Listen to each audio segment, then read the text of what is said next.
I copied the clips over to Soundtrack Pro, and then I decided which parts I needed to cut up.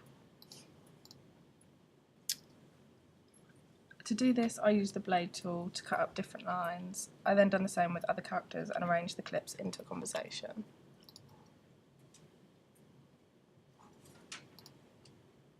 I put each character's part of the conversation into their own track, and I then arranged each part to make the conversation flow more overlapping some parts of the script, which I had to do further along.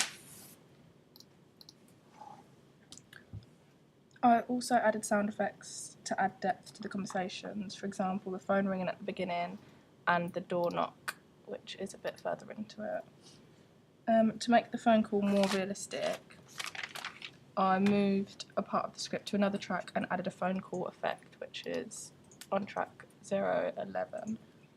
I've done this by selecting EQ, which is here, channel EQ, by double clicking, adding an effect to that track and getting the phone effect, which is under here. I then just added it and it made it sound like it was on the phone, for example. Yo, Wagwan, Dwayne, you cool? Yo, fam, where you at? I need your advice. Come to my yard quick. Kids, Aight. I'm telling you, she's a psycho bitch. Doing this made it sound like it was on, like the phone call was taking place on the phone. It sounded more realistic. I also had to cut out some parts of the script that didn't make sense, so in order to do that I just used the blade tool, cut it down and move the bits closer together.